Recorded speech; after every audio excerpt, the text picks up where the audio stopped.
আমার দর্শনশাস্ত্র গ্রুপের সমস্ত সদস্যদের কাছে বা আমার বন্ধু বান্ধবের কাছে যারা দর্শনপ্রেমী, যারা দর্শন পড়তে ভালোবাসে, যারা নেট সেটের এক্সামের জন্য প্রিপারেশান নিচ্ছে, যারা এসএলএসটি পরীক্ষার জন্য প্রিপারেশান নিচ্ছে, তাদের সঙ্গে আমি একটা গুরুত্বপূর্ণ বিষয় নিয়ে আলোচনা করতে এসেছি এবং কয়েকটি গুরুত্বপূর্ণ প্রশ্ন আলোচনা করতে এসেছি। এবার প্রশ্ন হচ্ছে, আমরা সকলেই বিগত বছরের প্রশ্ন কিন্তু আলোচনা করি এবং করতে ভালোবাসি। তার কারণ হচ্ছে, বিগত বছরের প্রশ্নগুলো আলোচনার মধ্যে দিয়ে আমাদের এই ধারণাটা ক্লিয়ার হয় যে অ্যাকচুয়াল প্রশ্নগুলো ডেপথ কতটা, প্রশ্নগুলো কোন জায়গা থেকে দিয়েছে।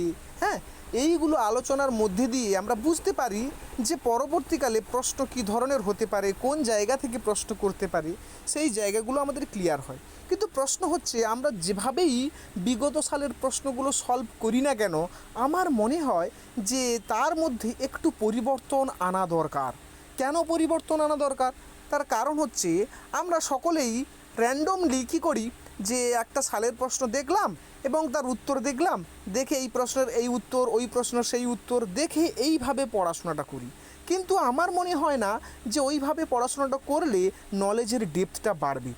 আমার মত অনুসারে অ্যাকচুয়াল পড়াশোনা কীভাবে করা উচিত, বিশেষ করে প্রিভিয়াস ইয়ারের প্রশ্নগুলো কীভাবে আলোচনা করা উচিত, কীভাবে পড়া উচিত, তার কয়েকটা ডেমো আমি তোমাদের দেখাবো। তার কয়েকটি প্রশ্ন নিয়ে আমি আজকের আলোচনা করব এবং দেখাবো যে এইভাবে পড়াশোনাটা করলে বা প্রিভিয়াস ইয়ারের প্রশ্ন আলোচনা করলে তোমাদের কনসেপ্ট আরও বেশি দৃঢ় হবে। যেমন আমি এসএলএসটি এক্সামের ক্ষেত্রে যেহেতু 2026 সালে নতুন আবার এসএলএসটি পরীক্ষা আসতে চলেছে, তার জন্য আমি ছাত্রছাত্রীদেরকে পড়াচ্ছি। কেউ যদি পড়তে চাও অবশ্যই আমার সঙ্গে যোগাযোগ করতে পারো।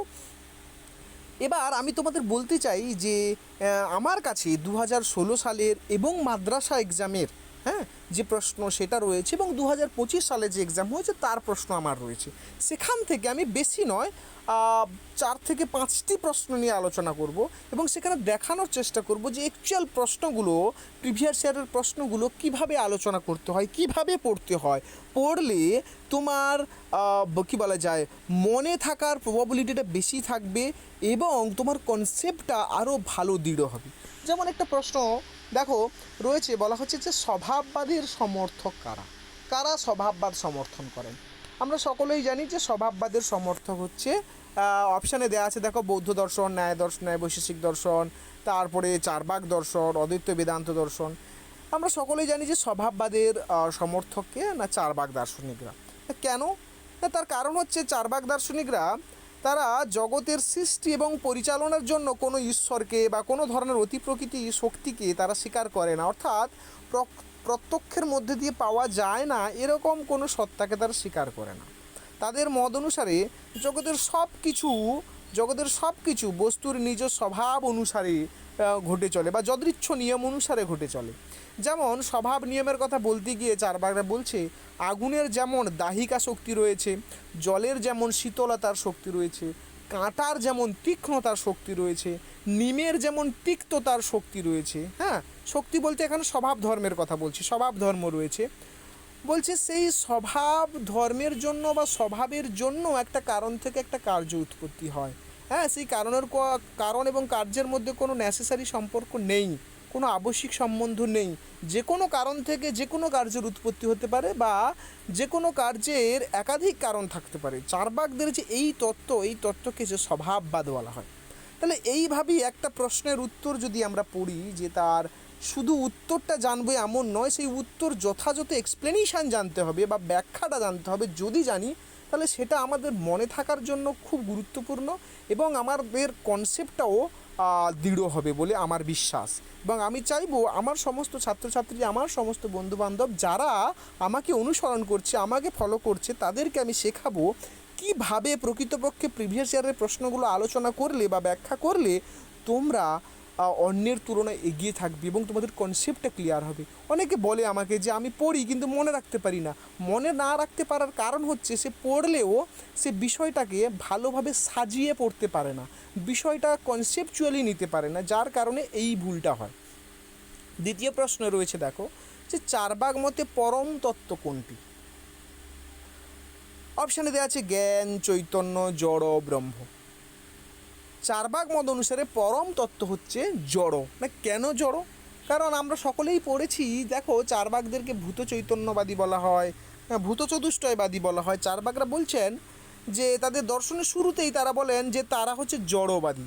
এবার জড়বাদ কি? না, জড়বাদ হচ্ছে সেই মতবাদ যে মতবাদে জড়ের সাহায্যে জগতের সমস্ত বিষয়বস্তুর উৎপত্তি এবং বিনাশ ব্যাখ্যা করা হয়, তাকে হচ্ছে জড়বাদ বলা হয়। হ্যাঁ, তো চারবাক দার্শনিকদের মত অনুসারে পৃথিবী, জল, অগ্নি, বায়ু, হ্যাঁ, এই চারটি উপাদান হচ্ছে বাস্তব এবং এই চারটি উপাদানের সংমিশ্রণে জগতের সমস্ত কিছু সৃষ্টি হয়েছে। চেতনা, আত্মা, ব্রহ্ম, এইগুলো ঈশ্বর, এইগুলোর কোনো স্বতন্ত্র সত্তা নেই। হ্যাঁ, বলছে এই বিষয়বস্তুগুলো সব জড় উপাদানের বিশেষ সংযোগের ফলে সৃষ্টি, অর্থাৎ এই যে চৈতন্য আমরা যাকে বলি, আত্মা যাকে বলি, এইগুলো সব জড়ের সংমিশ্রণের শক্তি, মানে সৃষ্টি এইগুলো। চারবাকরা কিন্তু আবার পরমাণুবাদের খণ্ডন করেন, পরমাণুবাদকে স্বীকার করে না। পরমাণুবাদ মানে এই যে পৃথিবী, জল, অগ্নি, বায়ু, এইগুলোকে বিশ্লেষণ করতে করতে অন্তিম পর্যায়ে যে পরমাণুকে পাওয়া যায়, যে পরমাণু তত্ত্বের কথা বা পরমাণুবাদের কথা বৈশেষিক দার্শনিকরা বলে, সেই পরমাণুবাদকে কিন্তু চারবাকরা স্বীকার করে না। কেন করে না? তার কারণ হচ্ছে পরমাণুকে চোখে দেখা যায় না, আর যাকে চোখে দেখা যায় না সেটার অস্তিত্ব স্বীকার করে না। চারবাকরা জড়বাদী হলেও সেই জড়কে স্বীকার করে যে জড় হচ্ছে প্রত্যক্ষদর্শী বা প্রত্যক্ষ দ্রষ্টা বা প্রত্যক্ষের দ্বারা যাকে জানা যায়। হ্যাঁ, তো আমরা এর প্রশ্নের উত্তর জানলাম কেন, তারও এক ব্যাখ্যা আমি করলাম। তারপরে চারবাক থেকে একটা প্রশ্ন, আমি কিন্তু এই যে প্রশ্নগুলো আলোচনা করছি, একটা দেখবে প্রথম প্রশ্নটা 2016 সালে এসএলএসটি পরীক্ষাতে পড়েছে, এবং দ্বিতীয় যে প্রশ্নটা সেই প্রশ্নটি পড়েছে মাদ্রাসা স্কুল সার্ভিস কমিশন থেকে জিজ্ঞাসা করা হয়েছিল, এবং লাস্ট যে প্রশ্নটা রয়েছে এখানে, সেই প্রশ্নটা জিজ্ঞাসা করা হয়েছে এই 2025 সালে। সেখানে কি রয়েছে বলছে, নিচের কোনটি চারবাক মত অনুসারে দেহত্ববাদের সমর্থনে যুক্তি নয়? কোনটা দেহাত্মবাদের সমর্থনে যুক্তি নয়? হ্যাঁ, কোনটা, মানে এখানে যতগুলো আছে সবগুলো কিন্তু দেহত্ববাদের সমর্থনে যুক্তি বলা আছে, সবগুলো, একটা বাদ দিয়ে। মানে একটা যুক্তি এমন আছে যেটা হচ্ছে যে যুক্তিটা হচ্ছে দেহাত্মবাদের সমর্থনে যুক্তি নয়, মানে যে যুক্তিটাতে দেহের অতিরিক্ত আত্মা আছে বলে স্বীকার করে নেওয়া হয়। তাহলে সেই দেখো এখানে অপশান দেওয়া আছে কি না, দেহের চেতনা সম্ভব নয়। হ্যাঁ, দেহের চেতনা সম্ভব নয়, চেতনা কার সম্ভব? দেহের চেতনা সম্ভব নয় তো কার চেতনা সম্ভব? আত্মার চেতনা সম্ভব। তারপর বলছে অপশানে দেখো, চৈতন্য দেহের বিশেষণ। চৈতন্যটা কার বিশেষণ? দেহের বিশেষণ, এটা বলছে। তারপরে বলছে দেহ এবং চৈতন্য পরস্পর সহগামী। তারপর বলছে আমার দেহ বাক্যটির মুখ্য অর্থ গ্রহণযোগ্য। দেখো এইখানে তোমরা কেউ পড়েছো কি পড়োনি আমি সেটা বলতে পারবো না। চারবাক দর্শনের দেহাত্মবাদ যে জায়গায় পড়বে, যে জায়গায় সমালোচনার জায়গাটা আছে, তার ঠিক ওপরের প্যারাটাতে দেখবে, কেউ যদি সমরেন্দ্র ভট্টাচার্যের বই ফলো করো দেখবে সেখানে আছে যে চারবাক মত অনুসারে চারবাকরা আত্মাকেও দেহকে না অভিন্ন বলেছে। অর্থাৎ চারবাকরা বলছে আত্মা আর দেহ এক এবং অভিন্ন।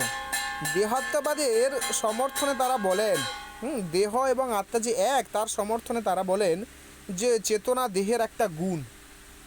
আর কি বলে? আর বলে দেহ থাকলে চেতনা থাকবে, দেহ নষ্ট হলে চেতনাও নষ্ট হবে। আবার তারা এও বলেন দেহ এবং চেতনা হচ্ছে সহগামী। কিন্তু আমার দেহ, ভালো করে বুঝবে, আমার দেহ, এই যে বাক্যটা আমি বলছি, এর যদি মুখ্য অর্থ গ্রহণ করি তাহলে সেটা কি বোঝায়? আমি এবং আমার দেহ কিন্তু এক সত্তা নয়, আলাদা। আমার দেহ মানে আমার শরীর জড়টাকে বোঝাচ্ছে, আর আমি বলতে এখানে কিন্তু আমার শরীর ব্যতিরেকে যে সত্তা, যেটা স্থায়ী, হ্যাঁ, যেটাকে আত্মা বলা হচ্ছে, দেহের অতিরিক্ত আত্মা, সেটা। তাহলে আমি এবং দেহ আলাদা সত্তা, এটি চারবাকদের দেহাত্মবাদের একটা বিরোধী যুক্তি। তাই চারবাকরা এটিকে গৌণ অর্থে ব্যাখ্যা করেন।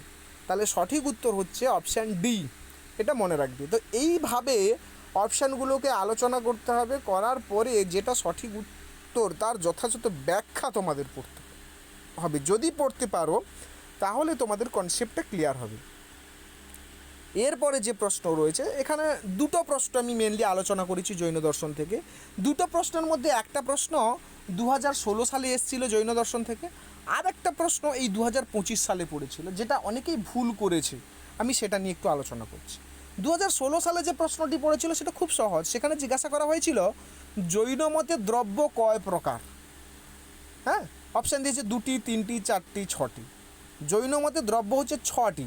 কি কি? জীব, পুদ্গল, ধর্ম অধর্ম, আকাশ আর কাল। কি? জীব, পুদ্গল, ধর্ম অধর্ম, আকাশ আর কাল। জীব কি? জীব হচ্ছে তাই যেটাকে আমরা আত্মা বলি, যেটা হচ্ছে চৈতন্যযুক্ত, সেটা জীব। পুদ্গল মানে হচ্ছে পুদ্গল মানে যেটা জড় পদার্থ, সেটাকে পুদ্গল বলা হয়। ধর্ম মানে হচ্ছে যেটা হচ্ছে গতির সহায়ক তত্ত্ব। অধর্ম হচ্ছে স্থিতির সহায়ক তত্ত্ব। আর আকাশ বলতে বোঝায় স্থান কি, আর কাল হচ্ছে সময়। এবার প্রশ্ন হচ্ছে এই অপশানগুলোর মধ্যে 6টি কেন? কারণ জৈনরা তো 6টি দ্রব্যর কথা বলে, তাই 6টি। এবার প্রশ্ন হচ্ছে আলাদা আলাদা দ্রব্য, তাহলে এই 2, 3, 4 এগুলো কার? বলছে জৈনদের মত অনুসারে, হ্যাঁ, জৈনদের মত অনুসারে দুটো তত্ত্ব বা দুটো দ্রব্যকে তারা স্বীকার করে না। এই দুটো দ্রব্য বা দুটো তত্ত্ব স্বীকার করে সাংখ্য দর্শনে, একটা হচ্ছে পুরুষ আর একটা প্রকৃতি।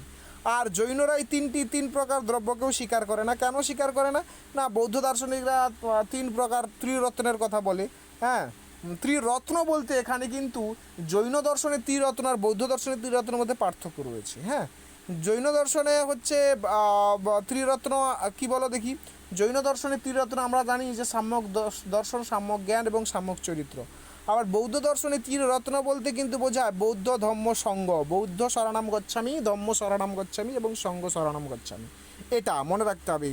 তারপরে যে 4 প্রকার দ্রব্যের কথা বলেছে, সে 4 প্রকার দ্রব্য হচ্ছে বৌদ্ধ জৈনরা স্বীকার করে না। 4 প্রকার বলতে তোমরা মনে রাখবে এখানে যে বৌদ্ধরা 4 প্রকার আর্য সত্যের কথা বলে। সেটা কি না? দুঃখ, দুঃখের কারণ, দুঃখ নিবারণ, দুঃখ নিবারণের উপায়। এইভাবে বিষয়গুলো তোমাদের পড়তে হবে। এবার জৈন দার্শনিকদের আরেকটা প্রশ্ন, যেটা 2025 সালে পড়েছিল, এইবারে পরীক্ষায় পড়েছিল 2025 সালে, সেটা হচ্ছে জৈন দর্শন অনুসারে অনেকান্তবাদের দোষ হলো এক প্রকার অনুমানভাস, স্মৃতুভাস মানে স্মৃতিভাস, নয়াভাস না দর্শকতা দোষ। এবার দেখো এই দোষগুলো কি তোমাদের জানতে হবে। এর সঠিক উত্তর হচ্ছে নয়াভাস। নয় কি? নয়াভাসটা কি না, জৈন দার্শনিকদের মত অনুসারে তাদের প্রধান একটা তত্ত্ব রয়েছে, সেটা হচ্ছে অনেকান্তবাদ। অনেকান্তবাদে বলা হয় বস্তু অনন্ত ধর্মবিশিষ্ট, বা বস্তুর অসংখ্য গুণ রয়েছে, অনন্ত ধর্ম রয়েছে, কিন্তু সেই অনন্ত ধর্ম আমরা জানতে পারি না। আমরা কেবল 2টি বা 1টি গুণকে জানতে পারি, বা 2টি বা 1টি বস্তুর ধর্মকে আমরা জানতে পারি। হ্যাঁ, কিন্তু এই যে একটা মাত্র দৃষ্টিভঙ্গিকেই যদি আমি সম্পূর্ণভাবে সত্য মনে করি, হ্যাঁ, এবং সম্পূর্ণ সত্য বলে ব্যাখ্যা করি, হ্যাঁ, তখন যে দোষ হয় সেটাকে নয়াভাস বলে। যখন যখন কেউ কোনো বস্তুর একটি মাত্র দিককে চূড়ান্ত সত্য বলে মনে করে।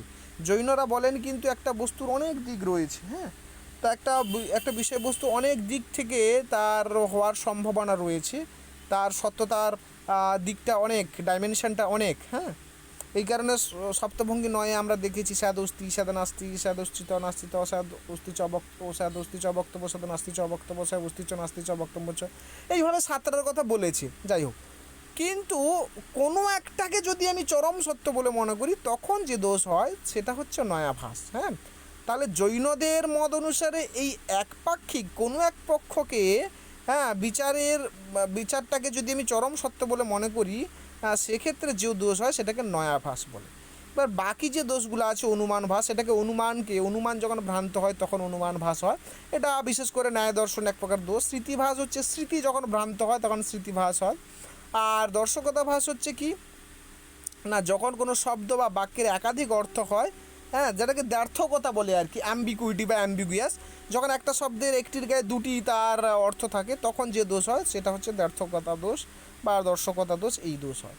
তো এইভাবে যদি তোমরা প্রশ্নগুলোকে পড়ো, এইভাবে যদি প্রশ্নগুলোকে অ্যানালাইসিস করো, হ্যাঁ, এবং একটার প্রশ্নের উত্তর কেন এটা হলো, বাকিগুলো কেন নয়, এইভাবে যদি পড়ো, আমার মনে হয় যে তোমরা বিষয়বস্তুটাকে ভালোভাবে বুঝতে পারবে এবং কনসেপ্টটা ভালো হবে। যদি তোমরা এই রকম ভিডিও আরও পেতে চাও, তাহলে অবশ্যই আমাকে কমেন্ট করে জানিও। আমি এর ওপরে এরকম বিগত যে 2016 সালের যত প্রশ্ন রয়েছে, মাদ্রাসার যত প্রশ্ন রয়েছে, ইভেন 2025 সালে যত প্রশ্ন পড়েছে, সেগুলো আস্তে আস্তে তাহলে আমি এরকম ভিডিওর মাধ্যমে এক্সপ্লেন করার চেষ্টা করব।